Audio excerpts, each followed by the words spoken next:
사랑과 마음 상담센터에서 보내드리는 이른 아침 햇살 받기 프로그램입니다.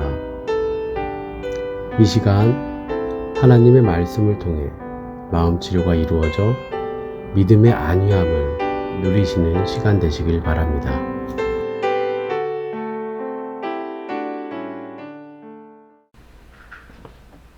이른 아침 햇살 받기 시간입니다. 왜 하나님은 우리로 하여금 하나님을 의지하게끔 우리의 환경을 조성하실까요? 하나님께서는 우리로 하여금 하나님을 의지하지 않으면 삶의 사건 사고를 당하게끔 만듭니다.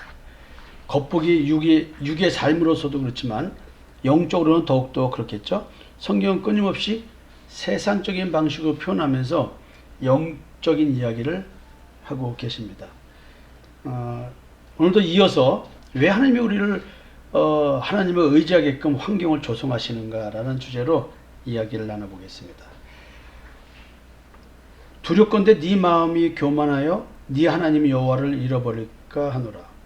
여호와는 너를 애굽 땅 종되었던 집에서 이끌어내시고 너를 인도하여 그 광대하고 위험한 광야 곧 불뱀과 전갈이 있고 물이 없는 간조한 땅을 지나게 하셨으며 또 너를 위하여 물을 굳은 반석에서 내셨으며 네 열조도 알지 못하던 만나를 광야에서 네게 먹이셨나니 이는 다 너를 낮추시며 너를 시험하사 마침내 네게 복을 주려 하심이었느니라. 또 두렵건대 네가 마음에 이르기를 내 능과 내 손의 힘으로 내가 이 재물을 얻었다 할까 하노라. 자, 이 말씀은 분명히 세상적인 표현처럼 보입니다. 가나안 땅에 들어갔을 때 하나님께서 어떻게 축복을 주실지에 대한 이야기가 포함되어 있습니다. 근데 지금 이 교만이라는 단어는 뭐하고 연결되어 있냐면 출애굽과 연결되어 있고요. 요단강을 건너서 광야를 지나서 요단강을 건너서 우상 숭배 족속인 7 족속과의 치열한 전투를 통해서 그 땅을 차지해야 될 그 상으로 인도되는 것에 대한 이야기입니다. 출애굽, 즉 죄의 집에서 해방되고 율법의 저주에서 해방되고 마귀 사탄의 사망권에서 해방되었다는 이 영적인 출애굽이 이루어지면 필연적으로 겪는 것은 내 마음속에 있는 죄와의 싸움입니다. 나를 지배하고 있는 애굽 왕과 같은 그 죄와의 싸움입니다. 그러니까 눈에 보이는 육적인 역사적 사건 속에 우리들의 내면의 영적 세계를 이렇게 감춰놓고 표현하고 있습니다. 하나님께서 우리로 하여금 광야, 즉 우리 인생을 통해서 여러 가지 사건 사고를 경험하게 합니다.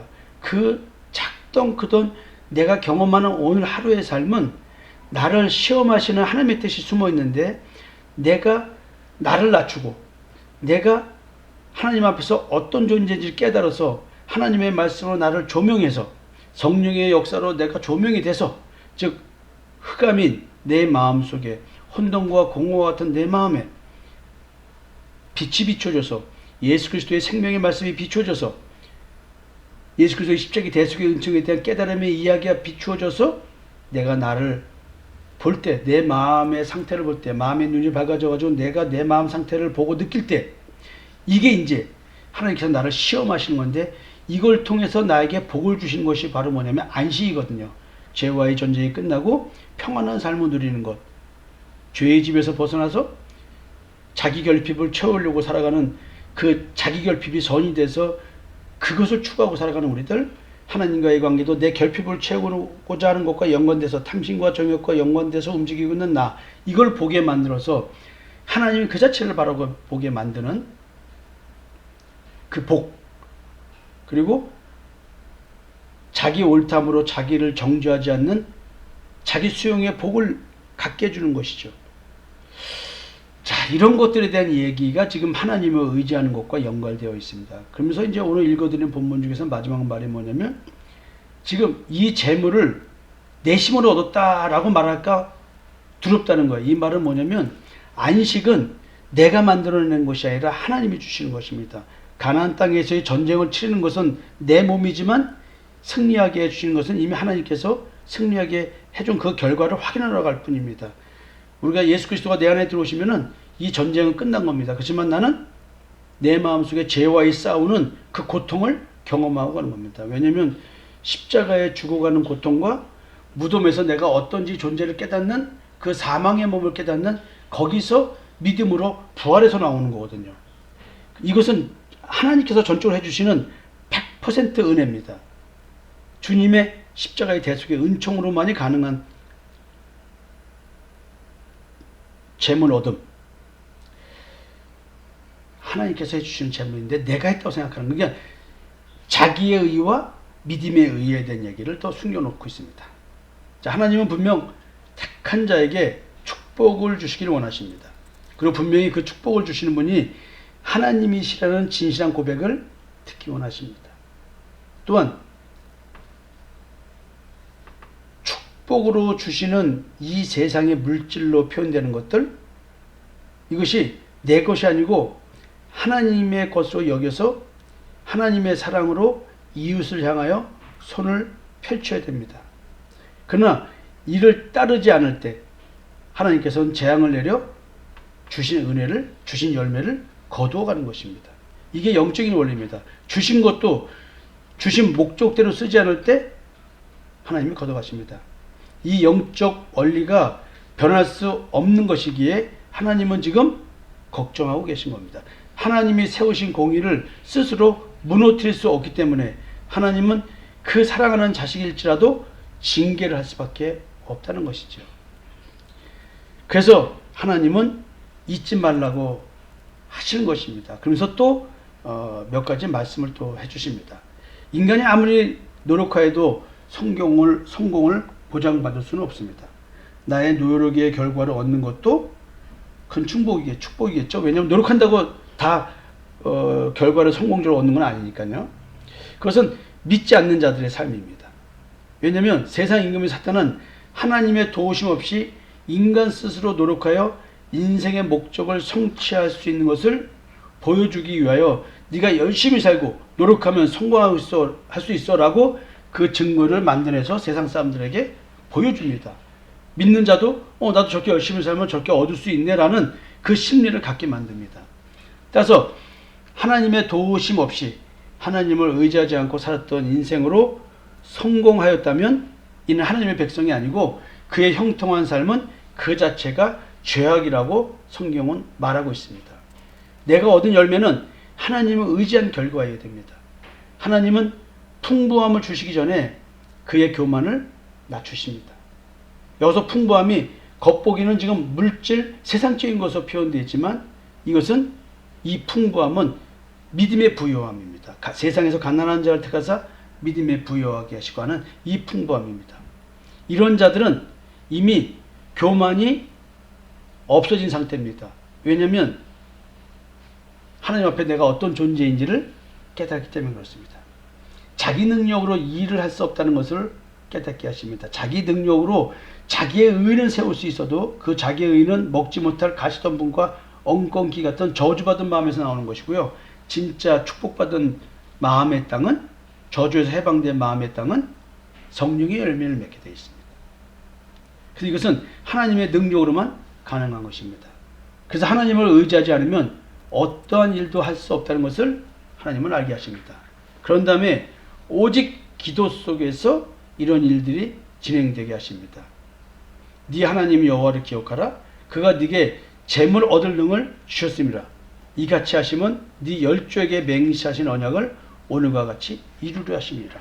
하나님께서 조상들에게 약속하신 것은 가나안 땅에 들어가서 살게 해준다는 것이었습니다. 가나안 땅은 적과 꿀이 흐르는 안식의 땅입니다. 그러나 그 적과 꿀이 흐르는 안식의 땅에서의 안식을 누리기 위해서는 피비린내라는 전투를 내 몸으로 겪어야 됩니다.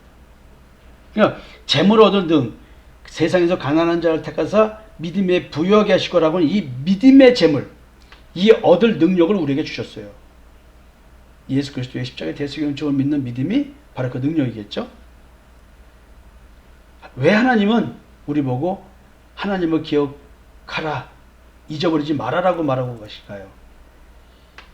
영적인 원리가 축복을 이룬 그 능력이 하나님께서 주셨다는 것을 깨닫지 못하고 자기 힘으로 이루었다고 하면 그 주신 축복을 거두어가는 것이 영적인 원리이기 때문에 그렇습니다. 따라서 내가 세상적인 축복이든 영적인 축복이든 주신 분은 하나님이기 때문에 하나님께 감사하고 겉말이 아니고 진짜로 하나님이 거둬주신 거기 때문에 감사함으로 받고 그 감사함으로 받은 그 재물, 세상적인 재물이든 영적인 재물이든 하나님의 뜻에 맞게끔 쓰면 되는 것입니다. 그 원리 속에서 하나님이 주셨다라고 하는 그 원리 속에서 이 속에는 또 다른 진리가 숨어 있기도 합니다. 그것은 여호와 하나님을 잊어버린 뒤에 숨어 있는 다른 신 때문에 그렇습니다. 나로 하여금 하나님을 잊어버리고 하나님을 기억지 않고 의지 않게 되는 것, 이것이 미혹의 영의 역사가 숨어 있기 때문에 이런 얘기를 계속 하고 계시다는 것입니다. 네가 만일 네 하나님 여호와를 잊어버리고 다른 신들을 쫓아 그들을 섬기며 그들에게 절하면 내가 너희에게 증거하노니 너희가 정령이 멸망할 것이라. 여호와께서 너희 앞에서 멸망시키신 민족들 같이 너희도 멸망하리니 이는 너희가 너희 하나님 여호와의 소리를 청종치 아니함이니라. 자, 여러분,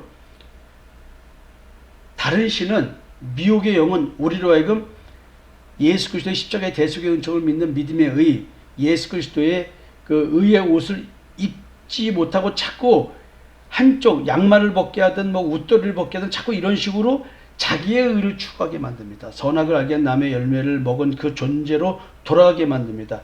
악한 양심의 지배를 받게 만듭니다. 여러분들이 지금 우리 교회에서 여러분들에게 말씀드리는 그 양심으로 하나님을 섬긴다는 말의 실체를 여러분들이 이걸 깨닫지 못한다고 한다면 끊임없는 지금 미혹의 영의 역사를 지금 경험하고 있다고 해도 과언이 아닌 것입니다. 여러분, 오늘은 여기까지 하고 내일 이어서 더 말씀을 드리겠습니다.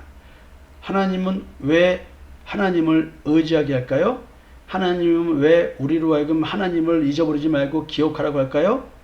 미혹의 영과 관계된 것이고요. 마귀 사탄의 미혹과 관계된 것이고요.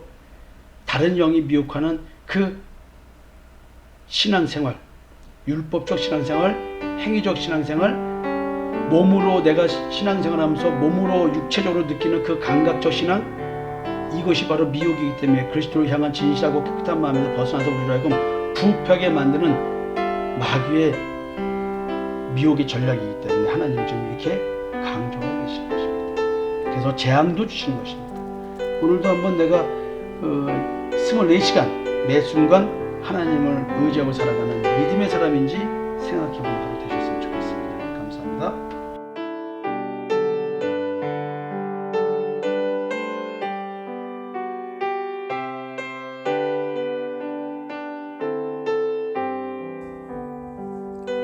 지금까지 사랑과 마음 상담센터에서 보내드리는 이른 아침 햇살 받기 시간이었습니다. 오늘도 하나님의 사랑을 경험하며 자기 성찰이 이루어지는 하루가 되시기를 기도합니다.